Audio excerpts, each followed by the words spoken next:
In the heart of a small Nigerian village, nestled amidst lush greenery and swaying palm trees, there lived a kind and gentle woman named Adesa. The village was known for its vibrant culture, traditional huts made of clay and thatched roofs, and bustling market filled with colorful fabrics, fresh produce, and the laughter of children playing. Adesa was beloved by everyone for her warmth and generosity, and she worked tirelessly to help her neighbors. She was married to Chijioke, a respected farmer who was known for his strength and wisdom. Adesa's life seemed perfect, but beneath this cheerful surface lay a shadow that troubled her heart, her sister-in-law, Ngozi. Unlike Adesa, Ngozi was filled with jealousy and bitterness. She had always envied Adesa's good fortune and the love she received from the villagers. Ngozi's heart grew darker with each passing day, consumed by the desire to bring misery to Adesa's life. While Adesa was kind and forgiving, Ngozi constantly sought ways to undermine her. She spread malicious rumors, telling lies that turned the villagers' once friendly smiles into suspicious glances. Adesa often found her belongings hidden or ruined, but she chose to endure in silence, hoping that Ngozi would eventually change her ways. However, as time went on, the situation only worsened. One day, after another cruel trick by Ngozi, Adesa could bear it no longer. With a heavy heart, she decided to seek advice from her grandmother, Mama F., who was known throughout the village for her wisdom and deep understanding of ancient traditions. Mama F. lived in a small hut surrounded by fragrant herbs and colorful flowers, a place where villagers often came for advice and healing. When Adesa arrived, she explained her troubles, her voice breaking with the weight of her sadness. Mama F. listened intently, her eyes filled with concern. Adesa, my dear child, Mama F. said gently, revenge is like a fire that consumes everything in its path. But sometimes, the truth must be revealed to clear the darkness. Here, take this powder. She handed Adesa a small clay pot filled with a shimmering powder. Sprinkle this around your hut tonight. It will not harm anyone, but it will reveal what lies hidden in the hearts of others. That night, under the soft glow of the moon, Adesa did as Mama F instructed. She sprinkled the powder around her hut while the village was asleep. The next morning, as the first rays of sunlight touched the ground, a crowd gathered outside Adesa's home. To their amazement, words had appeared in the sand, exposing the lies that Ngozi had spread.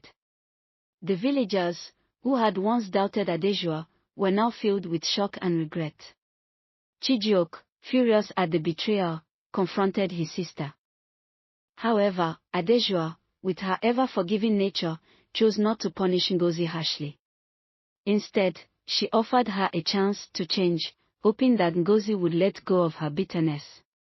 Though Ngozi apologized, her heart remained filled with envy.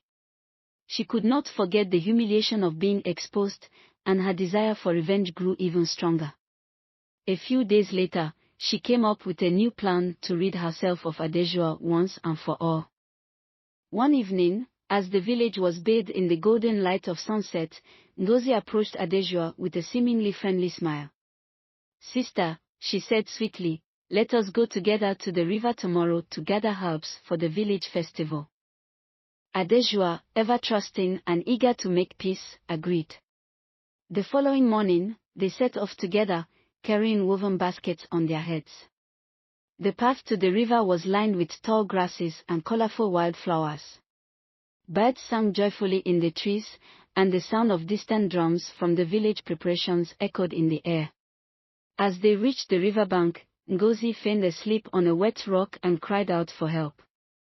Adesa, worried, rushed to her side, but as she bent down, Ngozi gave her a hard shove, sending her tumbling into the river's fast current.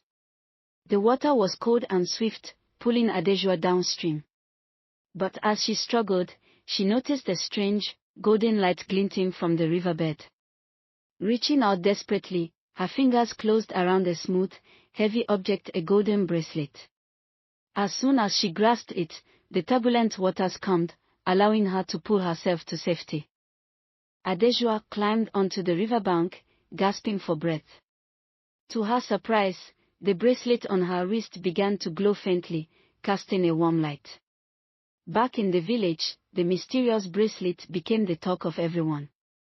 From the moment Adesu wore it, miraculous changes began to occur. The fields that had been dry and barren were now lush with green crops, and the river, which had been low, was now full of clear water. The villagers believed it was a blessing, but Adesu was unsure. She felt the bracelet's power but did not fully understand its purpose. One night, as Adesu lay in her hut, she was awakened by a strange voice whispering her name. The bracelet on her wrist glowed brightly, filling the room with golden light. In a vision, she saw the wise diviner Baba Ife, who lived deep within the forest. He warned her that the bracelet's power was both a blessing and a curse. There are dark forces who will stop at nothing to possess what you now hold, Baba Ife said. You must seek me out, for only then will you understand its true nature. Determined to protect her village, Adesu set off the next morning with Chijioke and 2 trusted warriors, Kana and Obi. They traveled through dense forest, crossed rivers, and climbed steep hills to reach Baba Ife's hut. When they arrived, the old diviner examined the bracelet closely. This was crafted by the river spirits to protect the pure of heart, Baba Ife explained. But it also has the power to destroy those who seek to use it for evil. Baba Ife revealed that Adesu would need to seek the river spirit Amina, who could unlock the true power of the bracelet. But first, she would have to face a test to prove her purity. Adesu, Chijioke, Kana, and Obi traveled to the sacred river once more, where Amina, the spirit, emerged from the water, shimmering with an ethereal glow. She challenged Adesu to let go of the anger she still harbored toward Ngozi. Surrounded by shadows whispering her darkest fears, Adesu's resolve was tested. But with a calm heart, she forgave her sister-in-law, and the bracelet shone brighter than ever, signaling her victory. Just as peace seemed to be within reach, the village was attacked by a powerful sorceress named Ebo, who had sensed the bracelet's power from afar. With her dark magic, Ebo and her followers sought to claim the bracelet. The villagers, though brave, struggled against Ebo's forces. Adesu, standing at the forefront, used the bracelet to protect her people, casting waves of light that pushed back Ebo's dark magic. But Ebo was relentless, her dark spells growing stronger. Realizing they needed help, Chijioke ran to the river to call upon Amina once again. The spirit answered, rising from the waters to aid Adesu. Together, they combined their powers, unleashing a blinding light that overwhelmed Ebo, causing her to vanish in a burst of darkness. Although the village was saved, Adesu was troubled by the warnings she had received in her dreams. She could not ignore the feeling that the bracelet held deeper secrets. Chief Obina, the village elder, spoke of an ancient temple hidden in the mountains where a great power was said to rest. Guided by his wisdom, Adesu set off on another journey with Chijioke, Kana, and Obi. After days of travel through treacherous terrain, they reached the hidden temple, concealed behind a waterfall. Inside, they found a vast hall filled with glowing crystals and ancient carvings. At its center lay a golden mask, which resonated with the energy of the bracelet. As Adesu reached out to touch it, the ground trembled, and spirits guarding the temple appeared, demanding that she prove her intentions. In the face of the spirits' challenge, Adesu declared her desire to use the bracelet's power only to protect her village.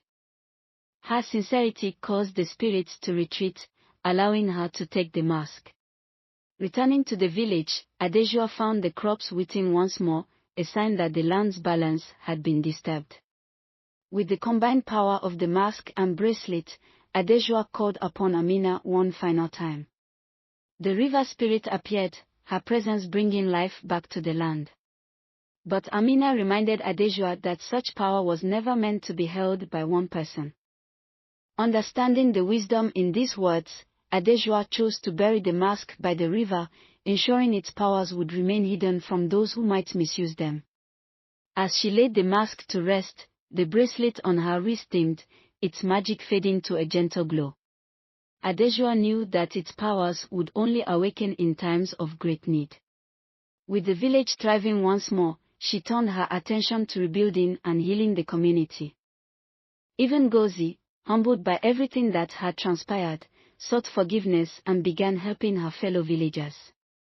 Adesu had learned a profound lesson, that true power does not come from magic or force, but from a heart filled with love, forgiveness, and the desire to protect others.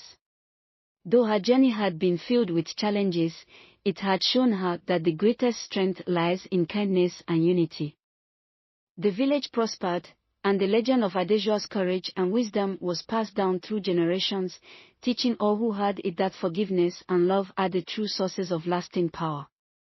In the end, Adesu's story became a guiding light, a reminder that even in the face of darkness, a pure heart can bring light to the world. Moral lesson: true power does not come from magical artifacts or ancient spells, but from a heart filled with love, kindness, and forgiveness. Holding on to jealousy, anger, and revenge may seem satisfying in the moment, but they ultimately bring destruction and darkness to one's life.